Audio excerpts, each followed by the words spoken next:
Let's start, ठीक है। चलो अब सब लोग म्यूट पे हो जाओ। हाँ ठीक है। तो लास्ट क्लास हम लोग क्या क्या किए थे कि डिमांड क्या होता है, वो डिमांड कर्व तो नहीं किए थे, डिमांड क्या होता है ये किए थे, एंड फैक्टर्स अफेक्टिंग डिमांड कर रहे थे, ठीक है। तो याद है हम तुम लोग को प्राइस और डिमांड का एक रिलेशन बताए थे, ठीक है। सो फैक्टर्स अफेक्टिंग डिमांड में जो हम लोग पहला पॉइंट किए थे वो था price of the commodity. Now tell me price of the commodity के साथ कैसा रिलेशन था, डायरेक्ट या इनडायरेक्ट? इनडायरेक्ट रिलेशनशिप था ma'am. Indirect relation, very good. Income of the consumer में हम लोग क्या क्या किए थे, तीन गुड्स के बारे में किए थे, normal goods, inferior goods and necessities goods. तो नॉर्मल गुड्स का क्या था, कैसा रिलेशन था income and demand for normal goods के बीच में? Ma'am positive income effect. Positive relation, very good. Inferior goods के केस में क्या था? Negative indirect. Negative indirect. And necessities में क्या था? Ma'am constant demand. Very good, ठीक है, याद है। फिर थर्ड पॉइंट क्या किए थे, प्राइस ऑफ रिलेटेड गुड्स, जिसमें किए थे दो टाइप का गुड्स। क्या था वो दो टाइप का goods? Substitute and complementary goods. Substitute and complementary goods. Substitute में कैसा टाइप का रिलेशन होता है? डायरेक्ट। डायरेक्ट टाइप का। डायरेक्ट। और कॉम्प्लीमेंट्री में?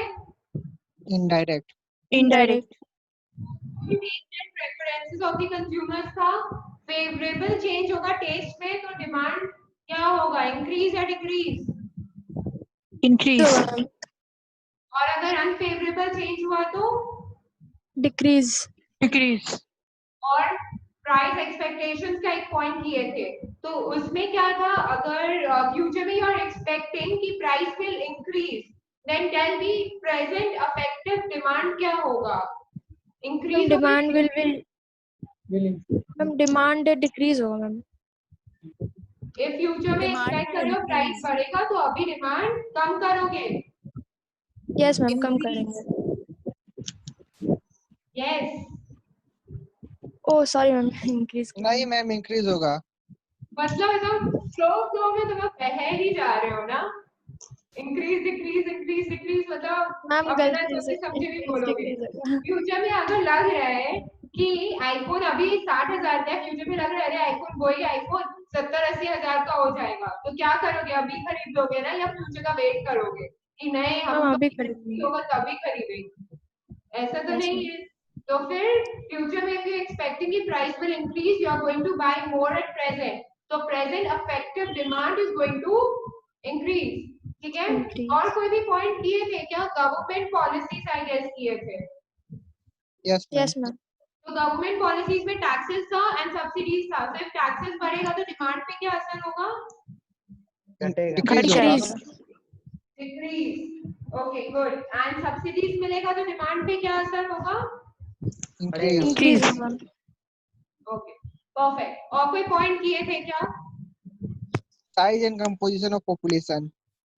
Size and composition of the population. So if population is increasing, then the demand will Increase.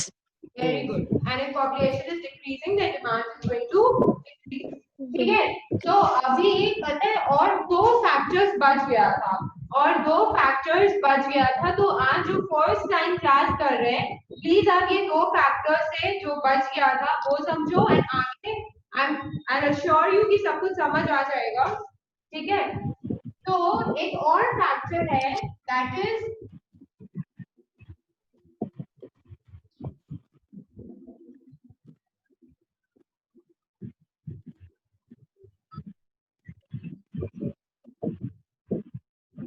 और एक फैक्टर है that is credit facilities and interest rate. So if you start getting credit facilities आसानी से, मतलब तुमको car खरीदना है, ठीक है, और you are getting a car loan easily, ठीक है, तो अगर हम लोग को क्रेडिट फैसिलिटीज इजीली मिल रहा है या लो रेट ऑफ इंटरेस्ट भी मिल रहा है, तो tell me will it affect my demand for a particular good और नॉट? मैम एक बार फिर से मैम समझे नहीं। डिमांड पे तो असर आएगा, ठीक है, because if I am getting credit facilities आसानी से तो ऑटोमेटिकली मेरे डिमांड पे असर आएगा। क्यों? क्योंकि मे बी हम पहले जो कुछ नहीं खरीद पाते थे अब हम लोन लेके खरीद सकते हैं। ऐसा हम लोग कार, हाउस, लोन ये सब में ज्यादा देखते हैं। तो या तो अगर इंटरेस्ट रेट कम हो गया तो भी हमारे लिए इजी होगा लोन लेना, ठीक है, और हम लोन लेंगे और हमको जो खरीदना है वो खरीद सकते हैं। तो जब हम लोग को इजी क्रेडिट फैसिलिटीज मिलता है या रेट ऑफ इंटरेस्ट लो होता है तो मेरा जो डिमांड है वो इंक्रीज हो जाएगा, ठीक है। So when you get easy credit facilities या लिबरल क्रेडिट फैसिलिटीज,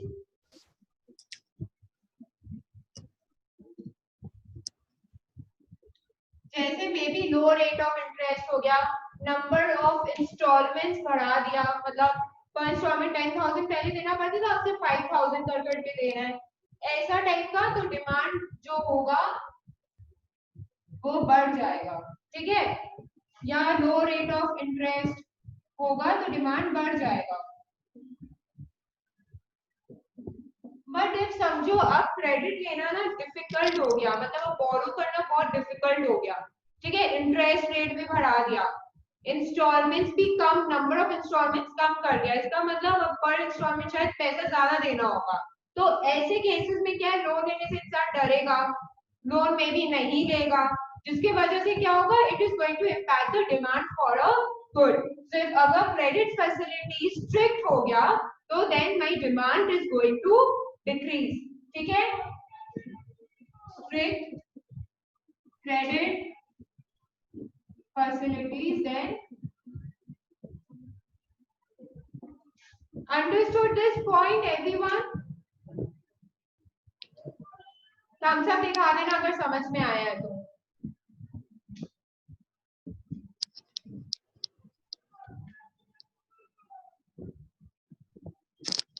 इतना अच्छा लग रहा है साइड पे ना पूरा thumbs up thumbs up thumbs up, और कुछ कुछ लोग हैं जो थम्स अप नहीं कर रहे हैं, ठेंगा दिखाने में भी दिक्कत हो रहा है ना। Priyanshu, are you new to my class?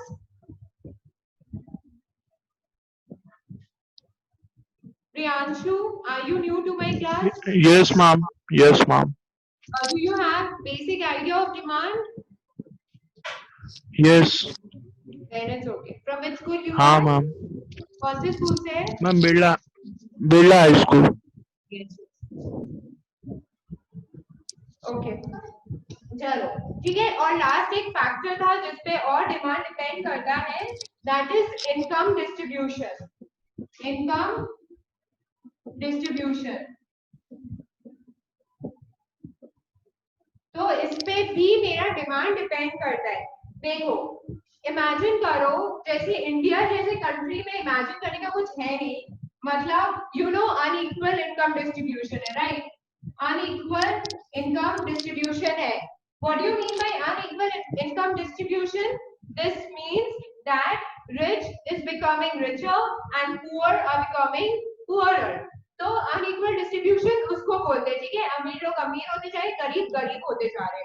तो अगर ऐसा सिनेरियो है, अगर ऐसा सिनेरियो है, देन पता है क्या होगा, डिमांड फॉर लग्जरी गुड्स, बोलो, अगर ऐसा सिनेरियो है, अमीर अमीर होते जा रहा है, गरीब गरीब होते जा रहा है, तो लग्जरी गुड्स का डिमांड क्या होगा, बढ़ेगा या घटेगा? बढ़ेगा मैम। वेरी गुड, ऑब्वियसली बढ़ेगा, ठीक है। और साथ ही साथ अब रिच लोग तो लग्जरी गुड्स खरीदेंगे, ठीक है। सिमिलरली अब पुअर, अगर पुअरर होते जा रहे हैं तो कैसे गुड्स का डिमांड ज्यादा होगा, मे बी अब इंफीरियर गुड्स डिमांड बढ़ने लगेगा, क्योंकि गरीब गरीब होते जा रहे हैं, अब वो लोग तो सुपीरियर आइटम्स नहीं खरीद सकते ना, तो इनकम उनका कम होते जा रहा है। तो अगर ऐसा केस है तो they will gradually start demanding more of inferior goods. So this is the scenario when the income distribution is unequal, ठीक है। On the other hand, imagine if income distribution equal है, if income distribution equal है, तो बताओ, तुमको क्या लगता है कैसा टाइप का गुड्स डिमांड होगा?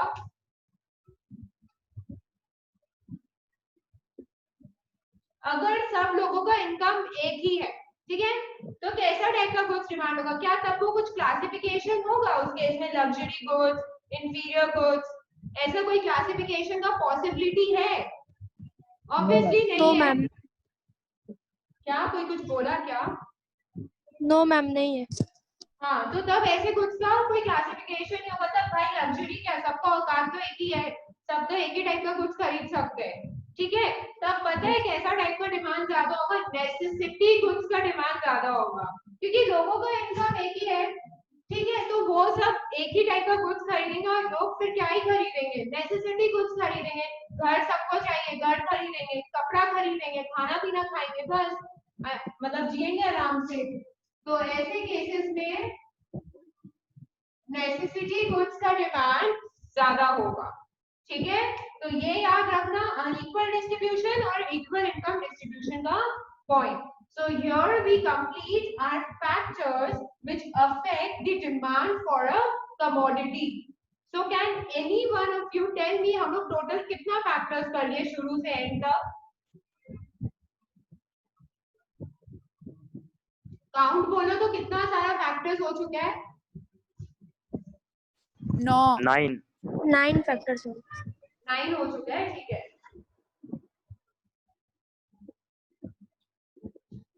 कॉपी हो गया सबका ये?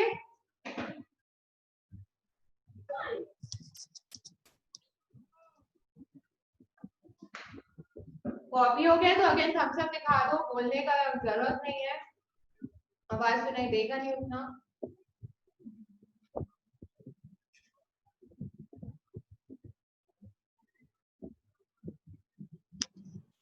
अभी भी 2-3 जन का बचा है, कर लो कॉपी।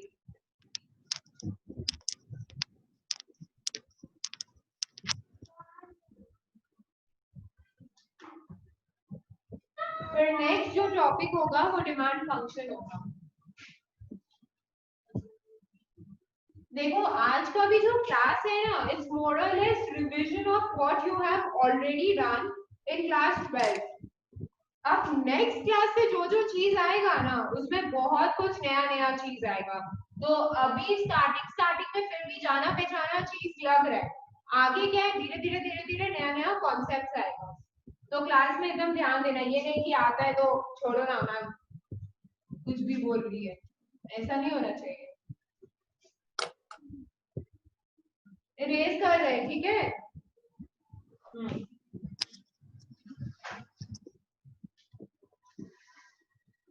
चलो नेक्स्ट है डिमांड फंक्शन।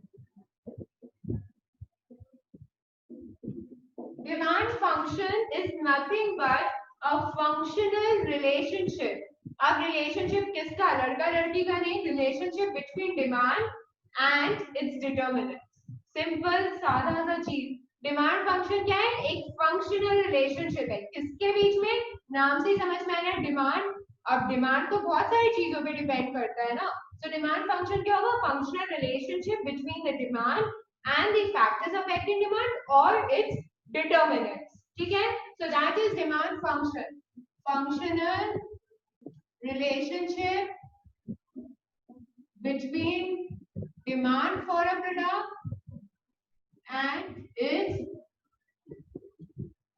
determinants, ठीक है। तो अब चलो, जैसे हम एक कमोडिटी है, एग्जांपल कमोडिटी एक्स है, ठीक है। तो डिमांड फंक्शन अपने कैसे डिनोट कर सकते हैं? D of x, that is demand for a commodity x depends on various factors।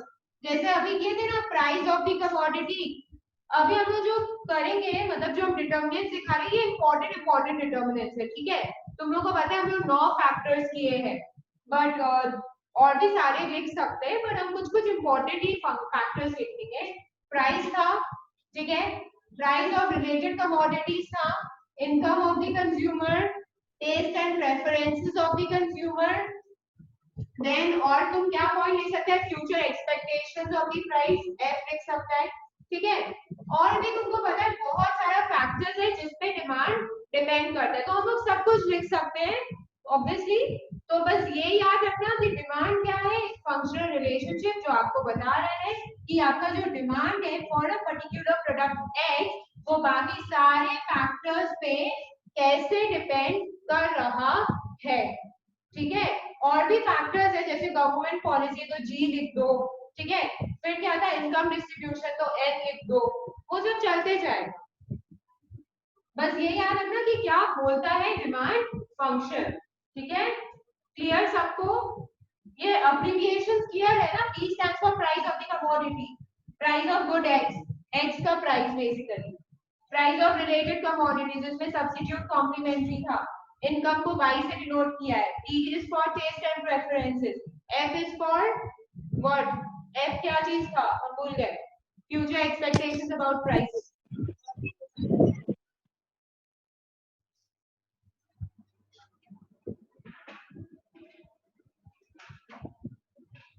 अच्छा, हो गया सबका ये कॉपी डिमांड फंक्शन?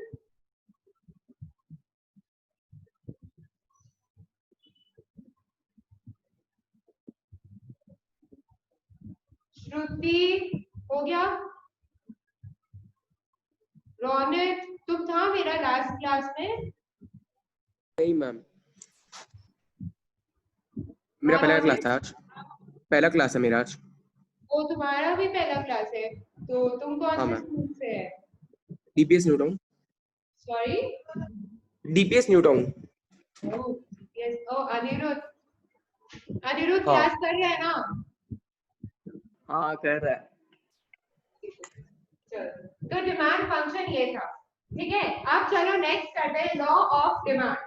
ठीक है, बट उसके पहले हम एक क्वेश्चन पूछ रहे हैं, tell me is demand a flow concept और a stock concept?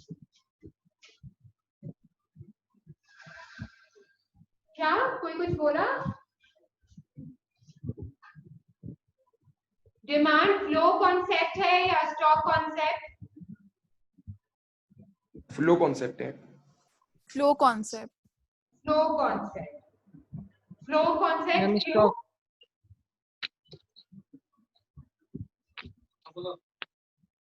It changes with time. Okay. Yes. Write this down somewhere that demand is a flow concept. और फ्लो कंसेप्ट इसलिए है because it changes from place to place, person to person, time to time. अब जो मेरे को चाहिए iPhone, अब किसी को आईफोन नहीं पसंद है, किसी को OnePlus ज्यादा पसंद है, तो डिमांड तो वैरी करेगा ना person to person, place to place. अब मनाली जैसे जगह पे वुलन क्लोथ ही पूरा साल, कोलकाता जैसे जगह पे वुलन क्लोथ पूरा साल पहनेगा तो बेवकूफ होगा। फिर टाइम टू टाइम में क्या है कि आज कुछ और चाहिए, एक महीना बाद कुछ और चाहिए, समर सीजन में एसी चाहिए, विंटर सीजन में एसी नहीं चाहिए। तो ऐसे place to place, person to person, time to time demand vary करता है। ठीक है, दैट इज व्हाई याद रखना डिमांड कैसा कॉन्सेप्ट होता है, फ्लो कॉन्सेप्ट। तो चलो अब हम लोग लॉ ऑफ डिमांड करते हैं। लॉ ऑफ डिमांड जो है वो रिलेशन बताता है between the demand for a commodity and the price of the commodity. So law of demand is the relationship between quantity demanded for a commodity and the price of the commodity. Ceteris paribus. अब मेरे को ये मतलब बताओ, हम जो statement बोले ना कि रिलेशनशिप है between demand and the price, comma ceteris paribus, इसका मतलब क्या हुआ?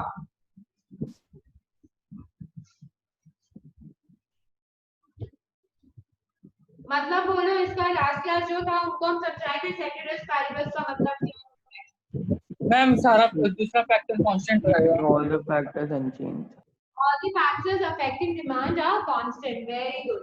So law of demand क्या बोलता है, जितने भी बाकी फैक्टर्स है ना सबको कांस्टेंट लिखो, चलो अभी प्राइस और डिमांड करेंगे। तो तुमको तो पता ही है प्राइस बढ़ता है डिमांड बढ़ता है, प्राइस घटता है डिमांड बढ़ता है, तो वही है लॉ ऑफ डिमांड। तो चलो stating it, please write the law of demand. If the price of the commodity falls, if the price of the commodity falls, comma, the quantity demanded for a commodity will rise. The quantity demanded for a commodity will rise. So, if the price of the commodity falls, the quantity demanded for a commodity will rise. And if the price of the commodity rises, and if the price of the commodity rises, the quantity demanded will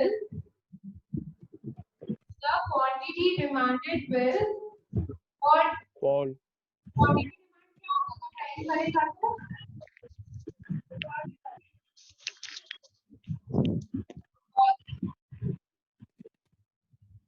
Sound issue, I think. It's not in the right. क्या क्या क्या ma'am थोड़ा सा sound issue हुआ थोड़ा सा अभी कुछ सुनाई नहीं। मेरा आवाज क्लियर नहीं है क्या? मैम अब आ रहा है क्या? इसमें थोड़ा अच्छा मतलब हमको हिलना नहीं है, ठीक है।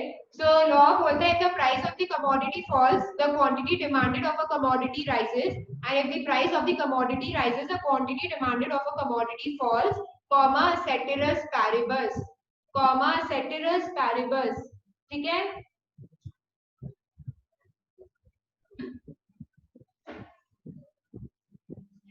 ठीक है, सो inverse relationship between demand and price.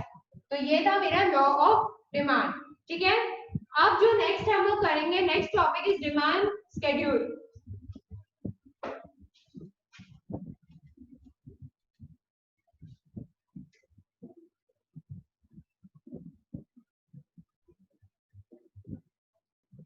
Demand schedule दो टाइप का हो सकता है, एक है individual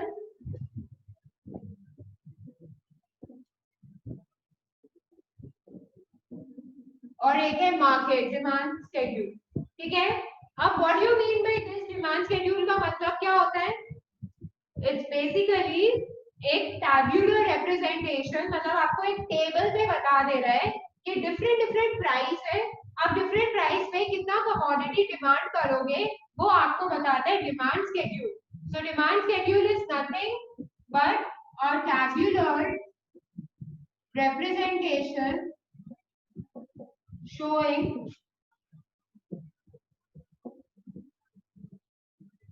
quantities of commodity demanded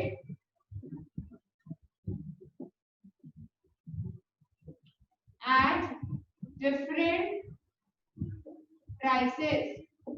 So that is my demand schedule, ठीक है। अब देखो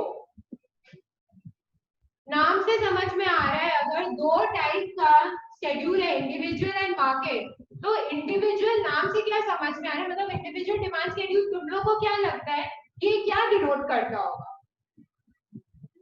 मैम एक पर्टिकुलर पर्सन का डिमांड। Very good. तो एक पर्टिकुलर पर्सन कितना खरीदेगा डिफरेंट प्राइसेस पे, वो इंडिविजुअल डिमांड शेड्यूल डिनोट करेगा। और मार्केट में क्या होगा कि सपोज अज्यूम करो मार्केट में जितने भी लोग हैं वो सब मिल के एक पर्टिकुलर कमोडिटी को कितना डिमांड कर रहे हैं एट डिफरेंट प्राइसेस, तो वो होता है मार्केट डिमांड शेड्यूल, ठीक है। तो सपोज चलो प्रथम का हम लोग डिमांड लेते हैं। सो प्रथम गया आइसक्रीम खाने, ठीक है। सो अभी हम लोग इंडिविजुअल डिमांड कर रहे हैं, individual demand schedule. So we have taken individual प्रथम, ठीक है। Now we are saying कि ये है प्राइस ऑफ आइसक्रीम्स और ये है वो जो क्वांटिटी डिमांड करेगा आइसक्रीम का,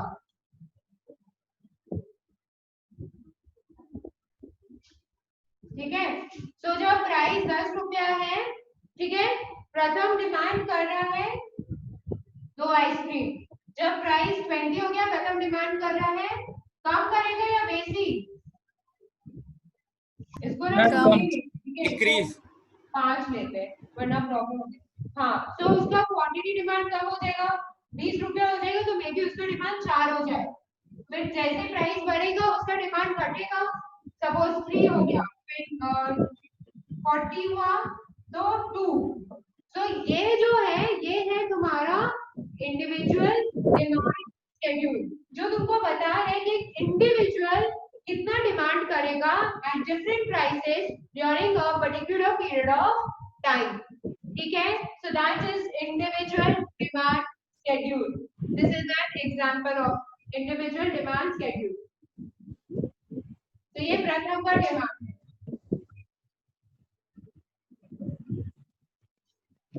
इतना कॉपी करो, फिर हम मार्केट डिमांड शेड्यूल समझाएंगे, और कॉपी हो जाए तो थम्स अप दिखा देना।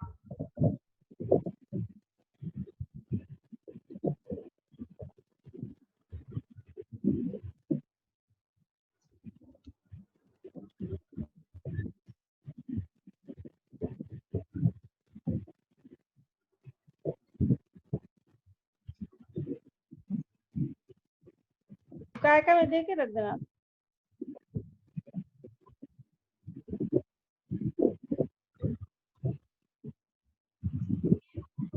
अब हम करते हैं मार्केट डिमांड शेड्यूल। तो मार्केट डिमांड शेड्यूल क्या बोलता है कि different quantities of a commodity which will be demanded at different prices by all the consumers present in the economy. ठीक है, तो अज्यूम करें कि मेरे इकोनॉमी में सिर्फ 2 ही लोग हैं, एक प्रथम है और एक टानिया है। ठीक है, प्रथम है टानिया है। तो अब हम लोग जो करेंगे, हम यही एग्जांपल में तुम लोग को बता रहे हैं। ऑब्वियसली तुम लोग ये शॉर्टकट नहीं कर सकता है। तो चलो अब पढ़ते हैं, टानिया का भी डिमांड देखते हैं आइसक्रीम का एट डिफरेंट प्राइसेस। ठीक है, तो क्वांटिटी डिमांडेड बाय टानिया, और फिर हम एक कॉलम बनाएंगे मार्केट डिमांड। तुम लोग को बोर्ड दिख रहा है ना, इधर इधर अंदर चेंज। ठीक है, तो टानिया क्या करती है, जब प्राइस ₹10 है वो डिमांड करती है 8 आइसक्रीम। जब ₹20 हुआ वो डिमांड कम कर देगी, ऑब्वियसली प्राइस घटेगा तो डिमांड, सॉरी प्राइस बढ़ेगा तो डिमांड घटेगी। तो वो कर दी 7, फिर 5। ये हो गया टानिया का डिमांड। तो हम बोले अज्यूम करें फॉर माय सिंपलिसिटी पर्पस कि 2 ही कंज्यूमर्स है, प्रथम है एंड टानिया है। ठीक है, तो अब मेरे को बताओ मार्केट डिमांड क्या होगा, जल्दी जल्दी बताओ मार्केट डिमांड क्या होगा। अगर हमको पता करना है कि डिमांड फॉर आइसक्रीम क्या करेंगे, कैसे निकालेंगे मार्केट डिमांड? 13. हाँ, दैट इज 5 + 8 13। यस, आगे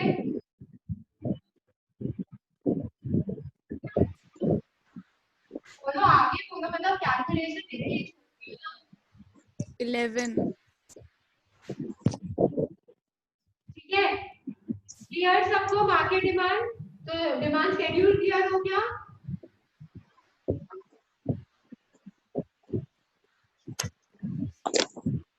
चलो इनको कॉपी करो।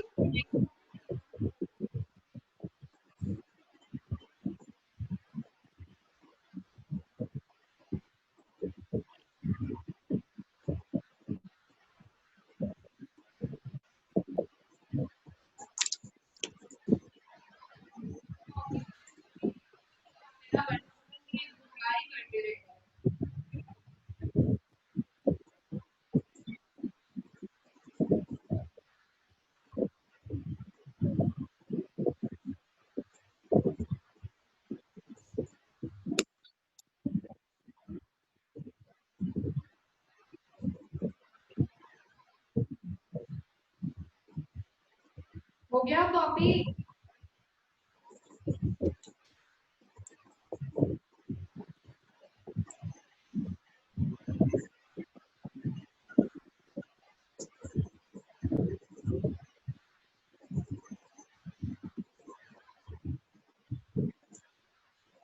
हरी विभा समझ फर्स्ट क्लास में क्या होगा तुम्हारा?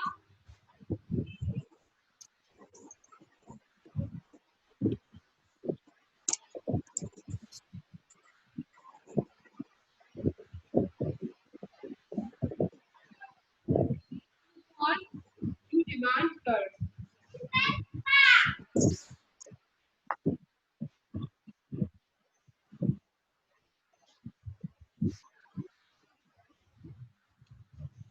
Oh shit,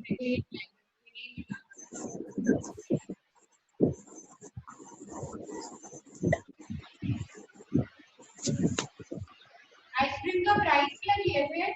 10-20 ना। चलो अब जो हम लोग करेंगे वो करेंगे डिमांड कर्व, ठीक है। डिमांड कर्व की दो demand curve, market demand curve. Demand curve पता है क्या होता है? कुछ नहीं, बस ये जो डिमांड शेड्यूल किया ना, उसी को हम लोग एक ग्राफ में प्लॉट कर देंगे तो मेरे को पता चल जाएगा मेरा डिमांड कर्व।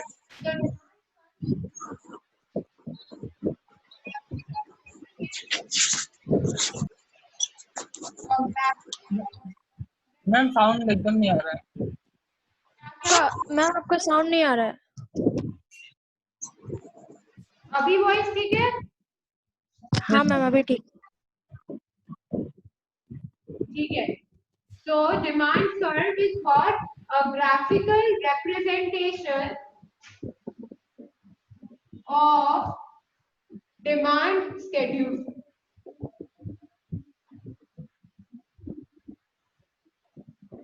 ठीक है। So demand curve is nothing but a graphical representation of demand schedule.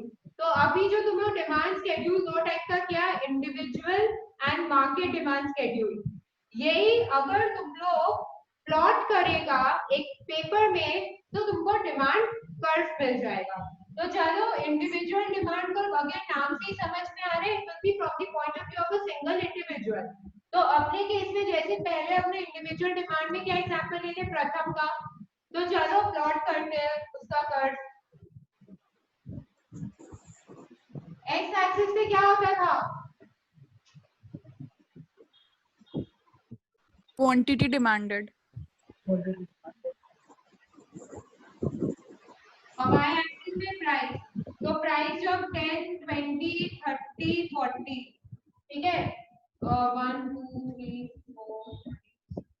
तो जब प्राइस 10 है वो डिमांड कर रहा है 5, जब प्राइस 20 है वो डिमांड कर रहा है 4, फिर 30 पे 3 एंड 40 पे 2।